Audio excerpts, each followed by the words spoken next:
안녕하십니까. 무명 목사입니다.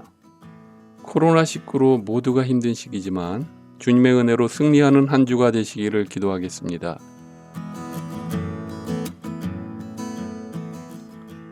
여러분은 셰익스피어의 작품을 읽어보셨나요? 많은 사람들이 셰익스피어의 4대 비극을 잘 알고 있고 뮤지컬이나 영화로도 많이 인용된 작품입니다.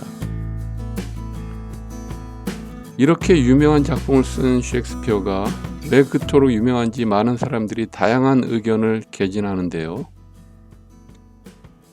가장 큰 이유 중에 하나는 셰익스피어가 사용한 단어의 다양성 때문이라고 하는 것입니다. 그의 작품이 주는 엄청난 영감은 셰익스피어가 사용한 풍부한 단어를 통해서 독자에게 전해진다는 것입니다. 그런데 그 셰익스피어가 사용한 단어의 풍요한 다양성보다도 더 많은 단어와 영감을 주는 책이 있습니다. 바로 성경입니다. 성경은 일개 한 개인이 지은 책이 아닙니다. 수천 년 동안 수십 명에 의해서 쓰여진 책으로서 수천 년의 세월 동안 사용된 단어와 감성이 포함되어 있는 책인 것입니다. 그뿐만 아니라 성경은 성령으로 쓰여졌다고 말씀하고 있기 때문에 셰익스피어의 작품보다 외적으로나 내적으로 비교될 수 없는 책입니다. 그런데 여러분 아십니까?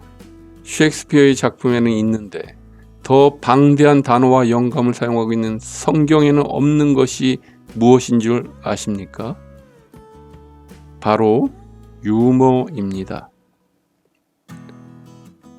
물론 유머는 세상에 웃음을 주는 너무도 중요한 삶의 요소입니다. 기독교 철학자 키에르케고르 등 유머를 아주 월등한 단계의 삶의 요소로 기록하고 있습니다. 또한 현대인들에게 유머는 사람 간의 교제에 있어서 너무도 중요한 부분을 차지하고 있는 것이 사실입니다. 그리고 그러한 유머가 많은 사람이 각광을 받은 시대가 오늘날 시대입니다. 그런데 문제는 우리도 모르게 그 유머에 대한 강박관념이 교회에 들어왔다는 것입니다. 아주 유명한 대부분의 부흥 강사들은 유머를 장착한 입담으로 복음을 대신하고 있습니다. 매스컴에 여러분이 잘 아시는 자주 등장하는 목사님들이 유머를 장착하여 또한 해박한 인문학 강의로 복음을 잘 전하고 있다는 착각을 불러일으키고 있다는 것을 아시나요? 어느 순간 그런 설교에는 유머만 있고 또는 인문학 강의만 있고 정작 복음의 핵심인 예수 그리스도가 보이지 않게 된 것입니다. 이제 웃기는 설교를 하지 못하는 목사님도 한 번쯤 웃겨야 한다는 강박관념에 잘하지도 못하는 썰렁한 개그를 해야 하는 지경이 된 것입니다. 그러나 아십니까? 성경에는 유머가 없다는 사실을 말입니다. 여러분, 예수 그리스도가 이 땅에 오셔서 제자들에게 웃기는 이야기를 하지 않으셨습니다. 설령 그러한 유머를 사용했는지는 몰라도 분명한 것은 성경에 기록된 것이 없다는 사실입니다.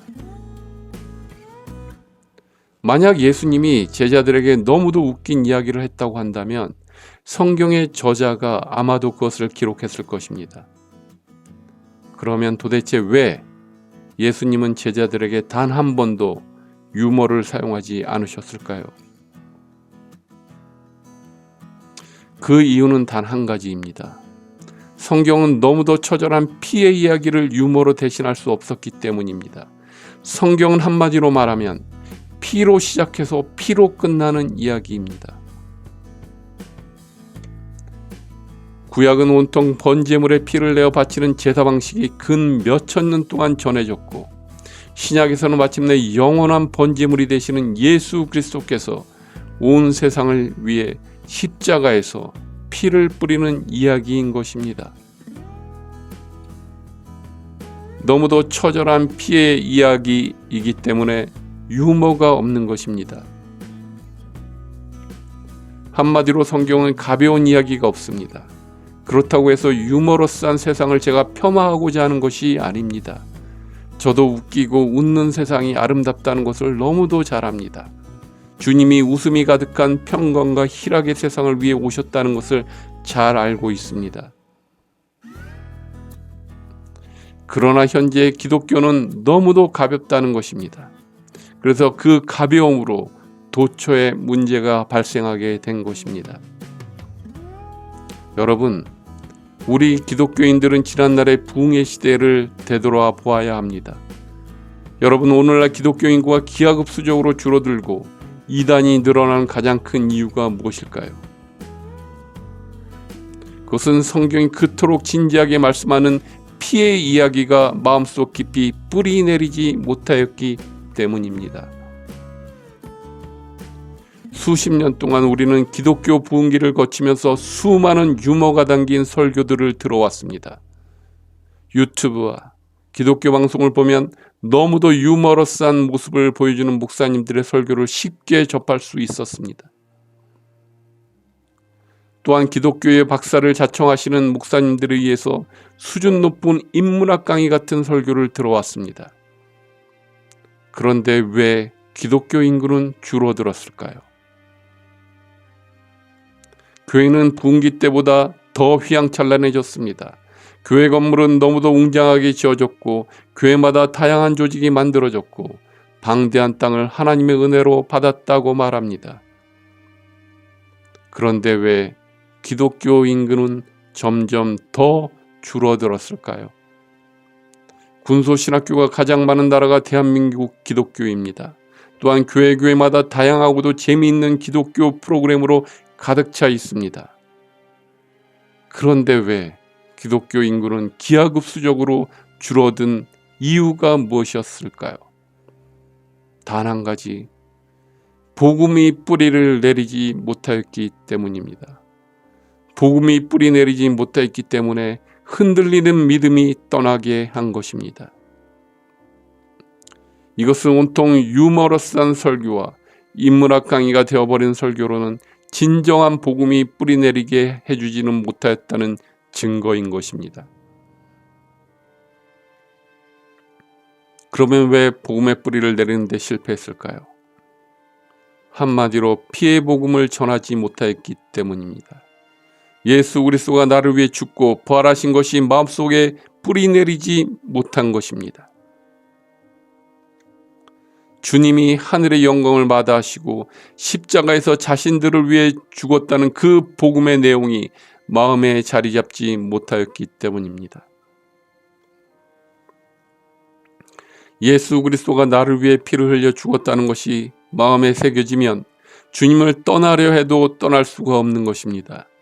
나를 위해 죽으셨다는 것이 마음에 새겨졌는데 어찌 떠날 수 있습니까? 떠날 수 없는 것입니다. 로마서 10장 10절로 사람이 마음으로 믿어 의에 이르고 입으로 신하여 구원에 이르느니라 말씀합니다. 마음으로 믿어 의에 이른다고 말씀하는 것입니다. 그 다음에 입으로 시인하는 것입니다. 먼저 마음에 예수 그리스도가 뿌리를 내리고 나서 입으로 시인하여 구원에 이르는 것입니다. 그런데 우리는 어떻게 예수님을 믿었을까요?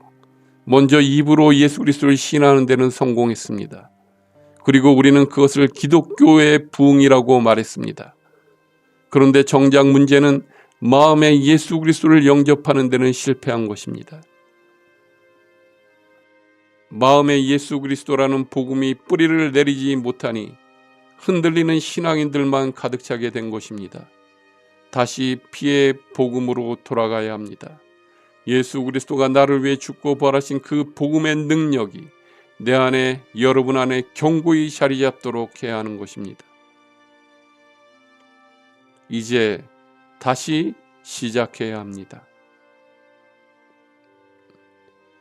피의 복음이 전달되지 않는 유머가 전부인 설교는 당장 중단해야 합니다. 피의 복음이 전달되지 않는 일반 인문학 강의의 설교 또한 당장 중단해야 합니다. 그리스도의 피가 여러분 마음에 뿌려져서 진정으로 믿음의 자녀가 되어 복음의 능력을 체험하는 자들이 되시기를 진심으로 축원합니다.